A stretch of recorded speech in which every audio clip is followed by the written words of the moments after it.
Ciencias Naturales. Primer año de bachillerato. Ley 0 de la termodinámica.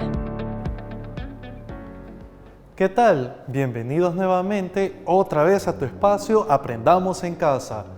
En esta ocasión vamos a continuar hablando sobre los temas y diferentes conceptos de física, pero en esta ocasión vamos a cambiar un poco la modalidad con la que venimos trabajando. Y es que si recuerdas hemos estado trabajando muchos contenidos de mecánica, pero ahora vamos a variar un poco. Vamos a empezar a hablar sobre una nueva temática, una nueva área de estudio. Estamos hablando del área de estudio de la termodinámica, del calor y la temperatura.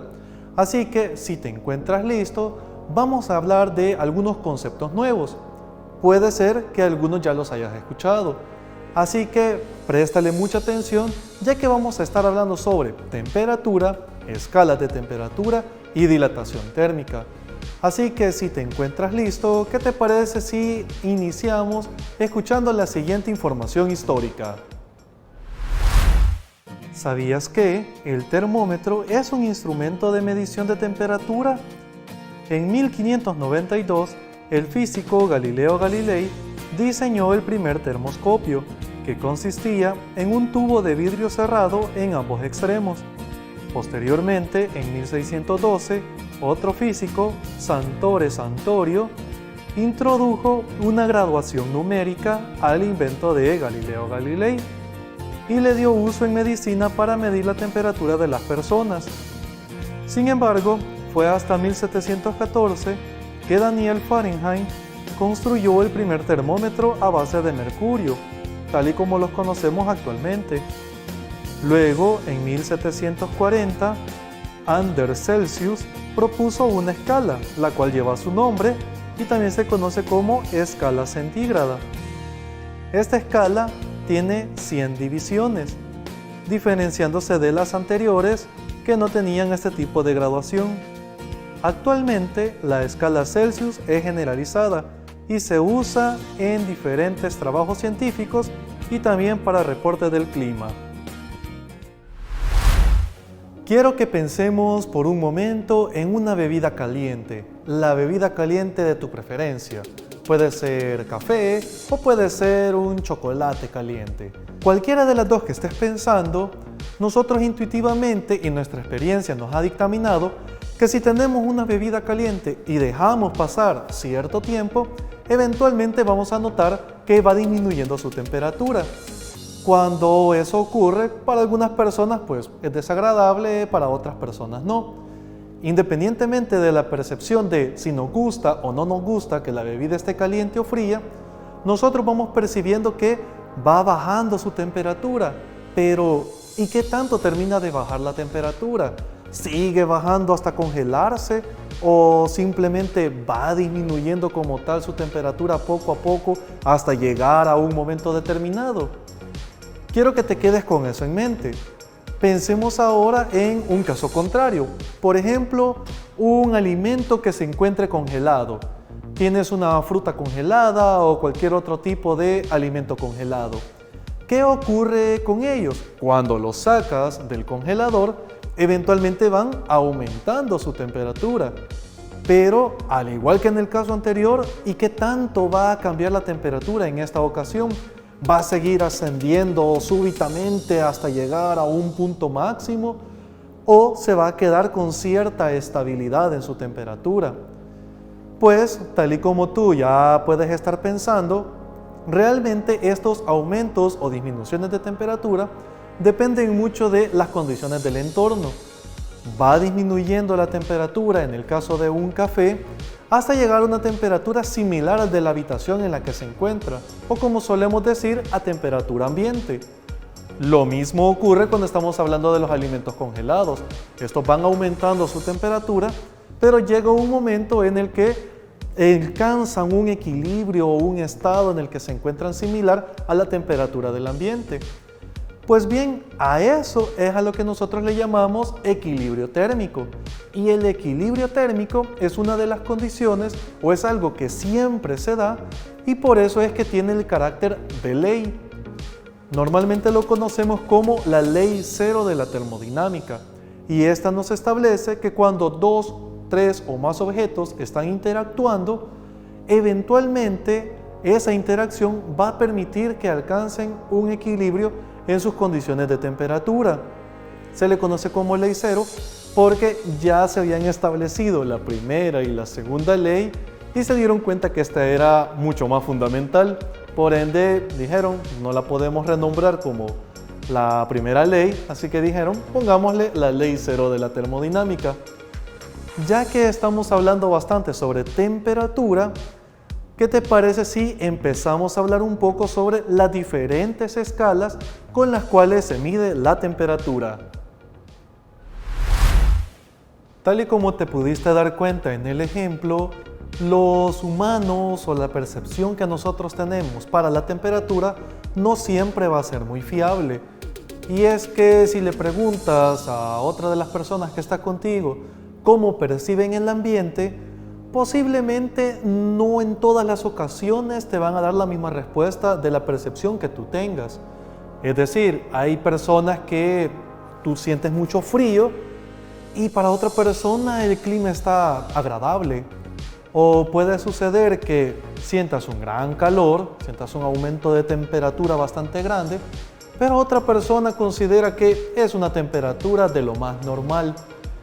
Entonces, como no podemos fiarnos de nuestra experiencia ni de nuestra sensación térmica para poder decir de cuánto es la temperatura, he ahí la necesidad de tener escalas o sistemas que nos permitan tener una mejor apreciación y una lectura más correcta sobre la temperatura. Tal y como te diste cuenta en el dato histórico, mencionábamos bastante cómo eran todas las escalas de temperatura que se han desarrollado, sobre todo las tres principales. Estamos hablando de Celsius, Fahrenheit y Kelvin. Estas tres escalas son las que se suelen utilizar más. Obviamente, a lo largo de la historia se han producido muchas otras escalas, pero en nuestro uso actual pues ya no tienen mucha relevancia. Entonces, cuando mencionamos Celsius, quizás esa sea una de las escalas de temperatura de la cual tú estés más familiarizado, ya que cuando suelen dar las noticias del clima, cuando te suelen dar toda esa información, o inclusive la aplicación del clima que posiblemente tengas en tu teléfono, te da los valores en Celsius. De tal manera que cuando estamos hablando de una temperatura aquí en El Salvador que ande por 16 grados Celsius, automáticamente tú ya tienes una idea de qué tan frío puede sentirse el ambiente, dependiendo de cómo lo percibas tú.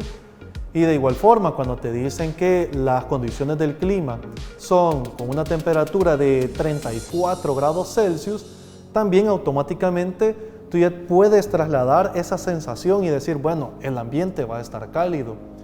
Pero ¿cómo fue que se desarrolló esta escala o cómo es que se tomó en cuenta para poder desarrollarla? Pues en ese caso lo que se hizo fue tomar como un valor mínimo el punto en el cual el agua se congela y tomar como un punto máximo el momento en el cual el agua empieza a hervir. Con estos dos puntos se estableció, vamos a tomar 0 y vamos a tomar 100, y se empezaron a dividir escalas en medio de ellos, es decir, 100 escalas o 100 divisiones. De ahí porque es que se suele mencionar o muchas veces se utiliza como sinónimo la escala centígrado, porque se tomó el 0 y el 100 y se dividieron en segmentos, en 100 segmentos, en 100 grados, y por eso es que se suele mencionar como centígrado. La verdad, conviene más cuando estamos expresándonos con esta escala de temperatura decir Celsius en lugar de centígrados. Es más apropiado utilizar el nombre del científico que desarrolló esta escala. Pero esto es cuando estamos hablando de Celsius. Sin embargo, te habrás dado cuenta que cuando dan noticias del clima de otras partes del mundo, principalmente de Estados Unidos, suelen utilizar otra escala de temperatura. También podemos encontrar esta otra escala de temperatura en algunos electrodomésticos, por ejemplo en algunos hornos. Y estamos hablando de la escala Fahrenheit. La escala Fahrenheit tiene algunas diferencias muy peculiares respecto a la Celsius. Una de las primeras variaciones es que para definir el 0, Daniel Fahrenheit hizo su propia mezcla, hizo una mezcla de agua, de sal y de cloruro de amonio. Y en el punto en el cual se congelaba esa mezcla, ahí tomó como valor 0. Y el valor 100, la historia más aceptada, es que la tomó cuando se tiene la temperatura corporal y tomó 100 como la temperatura del cuerpo humano. Tomando estos dos parámetros, entonces se definió la escala de temperatura Fahrenheit. Realmente no es una escala que solamos utilizar mucho. Generalmente todo aquello que tenga influencia de Estados Unidos es que solemos encontrarla. Por lo demás no la solemos ver. Y por último tenemos la escala Kelvin. La escala Kelvin también se le conoce como escala absoluta. Y es que en el caso de la escala Kelvin, la cual es de mucho uso científico, lo que tomamos como parámetro, lo que tomamos como referencia, suele ser el punto en el cual todo movimiento cesa, todo movimiento, inclusive a nivel atómico. A este punto se le suele llamar cero absoluto. Entonces en la escala de Kelvin solamente se tomó el 0, un único punto como parámetro. Por eso es que se le llama escala absoluta y la escala Kelvin no tiene graduación. Es decir, con Celsius y Fahrenheit podemos decir grados Celsius y grados Fahrenheit. Pero cuando estamos hablando de la escala Kelvin, los valores que damos simplemente son Kelvin. Es incorrecto decir grados Kelvin. De aquí en adelante, cuando nos refiramos a los valores que tengamos con esta escala, vamos a dar el dato numérico acompañado de Kelvin. Pero para comprender mejor todas estas escalas, ¿qué te parece si realizamos algunos ejercicios de conversión y vamos a la pizarra para tener una información mucho más amplia? Dado que existen diferentes escalas de temperatura, es necesario conocer cómo hacer las conversiones de una escala a otra. Para poder comprenderlo, tenemos acá la formulación matemática que me dice cómo hacer la conversión de Fahrenheit a Celsius, ya que generalmente es Celsius la que nosotros necesitamos, por ser la que comprendemos de mejor manera. Quiero que notes lo siguiente, la fórmula me dice que tenemos 5/9 factor del valor en Fahrenheit menos 32. Antes de simplemente utilizar la fórmula como tal, es necesario comprender de dónde provienen. Veamos lo siguiente, si nosotros tenemos nuestras escalas de temperatura, vamos a tener como sistema de referencia o como factor de conversión los momentos en los cuales el agua se congela y en los que el agua hierve, es decir, en 0 y 100 grados Celsius. Pero en Fahrenheit tenemos otros valores. En Fahrenheit nosotros tenemos que el agua se congela a 32 grados Fahrenheit y hierve a 212 grados Fahrenheit.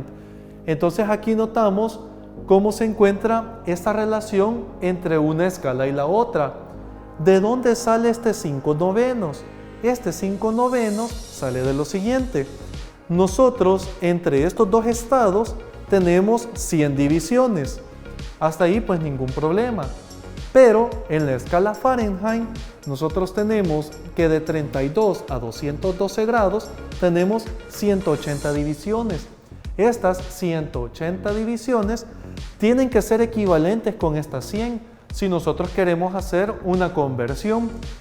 Si nosotros ponemos el factor 100 sobre 180, al momento de simplificarlo, vamos a obtener como resultado 5/9. De ahí es de donde procede ese 5/9. ¿Y este 32 de dónde surge? El 32 surge de cuando nosotros estamos haciendo el punto de referencia o el punto de partida, la equivalencia con el 0, tanto de Fahrenheit, para poder hacerlo con Celsius. Entonces, si nosotros queremos hacer otro tipo de formulación, es decir, el proceso inverso, simplemente despejamos de la fórmula y aquí obtenemos el resultado. Si nosotros queremos tener grados Celsius y pasarlos a Fahrenheit, tenemos esta conversión que, si notas, mantiene la misma lógica, solo que en este caso, en vez de tener 5/9, tenemos 9/5 y en lugar de estar restándole 32, le estamos sumando 32. En realidad es un simple despeje nada más. Y por último, con la escala Kelvin es mucho más sencillo, porque el desfase entre Kelvin y Celsius nada más es de 273 el valor. Entonces, a la escala que yo tengo Celsius, solo le sumo 273.15 y obtengo el Kelvin. Veámoslo mejor con un pequeño ejemplo. En el ejemplo que tengo acá, yo voy a hacer una conversión de 85 Fahrenheit a Celsius. Asumamos que nos dieron ese informe del clima de otro país y nos dijeron que en un estado de Estados Unidos la temperatura era de 85 grados Fahrenheit. Solo con escuchar 85 uno tendería a creer que es una temperatura bastante alta. Pero ¿cómo se hace la conversión? Tenemos nuestra fórmula y en nuestra fórmula nosotros sabemos que a los grados Fahrenheit le vamos a restar primero 32. Sería 85 menos 32. Al realizar esa operación vamos a obtener 53 como resultado. Luego hacemos esta operación. ¿Cómo se hace esta operación? 53 multiplicado por 5 y a ese resultado que obtengas de la multiplicación de 53 por 5 lo divides entre 9. Al realizarlo vas a obtener como resultado 29. Van a haber muchos decimales que siguen después del 29. Yo lo dejé como 29 porque aquí tenemos dos cifras significativas, entonces mantenemos dos cifras significativas también. Este tipo de conversiones, este es un ejemplo muy fácil de cómo hacerlas. También ya existen muchas aplicaciones de celular que permiten hacer estas conversiones. Si quieres descargar una de ellas, sería muy bien. Adicional, también cuando nosotros ponemos en el navegador Celsius a Fahrenheit sin necesidad de hacer una descarga, el mismo navegador te puede poner una forma de conversión para que lo hagas muy rápido.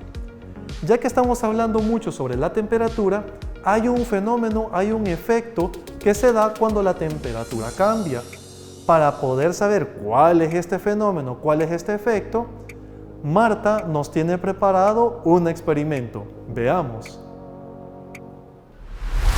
Para observar un tipo de dilatación, utilizaremos este dilatómetro lineal.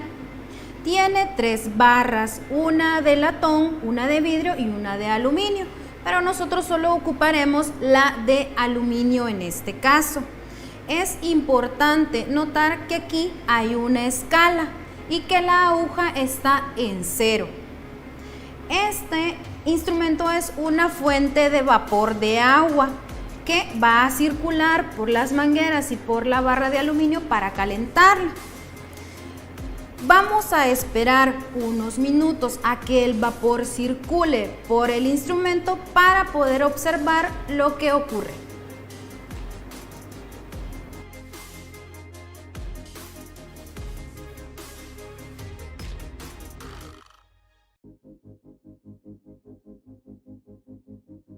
Como pudieron observar, la aguja se movió y llegó hasta casi 2 centímetros. Esto significa que la barra de aluminio se dilató casi 2 centímetros. En este caso es una dilatación lineal, ya que la barra de aluminio se dilató en una sola dimensión. El experimento que nos acaba de demostrar Marta tiene muchas aplicaciones y muchas consideraciones cuando queremos abordar aspectos de la industria. Por ejemplo, la dilatación térmica se debe de tomar en cuenta cuando tenemos el tendido eléctrico, cuando se están haciendo calles de concreto y también cuando se tienen diferentes estructuras metálicas. Pero la dilatación térmica no ocurre únicamente en una dirección, no ocurre de forma lineal, sino que ocurre también de forma superficial y volumétrica. Para comprenderlo mejor, Marta nos tiene preparado otro experimento. Probemos otro tipo de dilatación utilizando materiales como los que tengo en la mesa. Tengo unas hojitas de papel aluminio, pero como ya observaron, una de ellas tiene papel bond en una de sus caras que le he pegado con cola blanca. También necesito una velita y encender la velita para poder realizar este experimento. Lo primero que haré es calentar una de las láminas de papel aluminio. no debo colocarlo directamente sobre la llama, sino que calentarlo con el calor por convección. Recuerden la clase de la semana anterior. Como pueden observar, el comportamiento del papel aluminio casi no se observa cuando se calienta. Solo se mueve quizás un poquito. Pero ¿qué ocurre si ahora caliento la hoja de papel aluminio que tiene papel bond?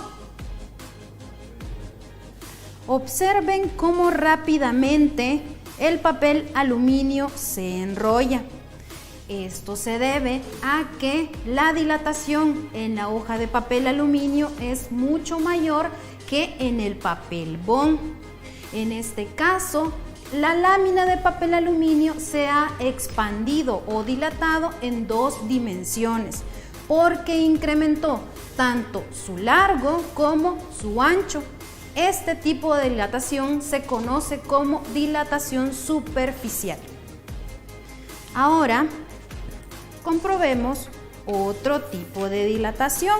Para eso necesito agua con hielo y agua que está recién hervida. Además, necesito una botella vacía con un globo en la boquilla. ¿Qué ocurre si esta botella, que en realidad no está vacía porque contiene aire, la coloco en el vaso que tiene el agua que recién ha hervido? Observen el comportamiento del globo. Se está inflando. ¿A qué se debe esto? Esto es debido a que las moléculas de aire que se encuentran dentro de la botella se dilatan, se expanden, ocupan un mayor volumen. ¿Qué ocurre ahora si meto la botella en el agua con hielo? Observen el globo, disminuye su volumen. Entonces, en este caso, el aire se está comprimiendo. Gracias a los experimentos que Marta nos acaba de mostrar, comprendemos mejor de que la dilatación térmica se puede dar de forma lineal, superficial y volumétrica. Pero también existe, en términos generales, un material que no se comporta tal y como lo hemos venido mostrando. Es decir, no siempre se dilata cuando aumenta su temperatura y se comprime cuando baja su temperatura. ¿Qué material o sustancia crees que estoy hablando? Bueno, veamos la siguiente información. El agua se dilata cuando la temperatura sube y se contrae cuando baja. Pero en el intervalo de temperaturas de 0 a 4 grados Celsius se contrae al aumentar la temperatura, lo cual es muy importante para la preservación de la vida. Por ejemplo, la temperatura ambiental puede ser de varios grados bajo cero, pero la temperatura dentro de un lago se mantiene alrededor de unos 4 grados Celsius, permitiendo de esta manera la continuidad de la vida en el mismo. Si la densidad del hielo fuera superior a la del agua líquida, el hielo que se forma en la superficie se iría hundiendo y en poco tiempo todo el lago quedaría congelado, extinguiéndose la vida en el mismo. Con toda la información que hemos estado recopilando, ya podremos ir haciendo un pequeño resumen para tener una mejor comprensión de todo lo que hemos abordado. Pues bien, en primera instancia algo que debemos de saber es que nuestro sentido de la temperatura nos puede engañar y que no es una manera muy fiable con la cual nosotros podemos tomar la temperatura. Eso es uno de los primeros aspectos a considerar. De ahí la necesidad de tener un parámetro o una escala que tenga una fiabilidad mayor para poder hacer todo este tipo de lecturas y no depender de una persona o la apreciación de alguien. De ahí entonces que nosotros tenemos las diferentes escalas de temperatura. Las 3 principales que mencionamos fueron Celsius, Fahrenheit y Kelvin.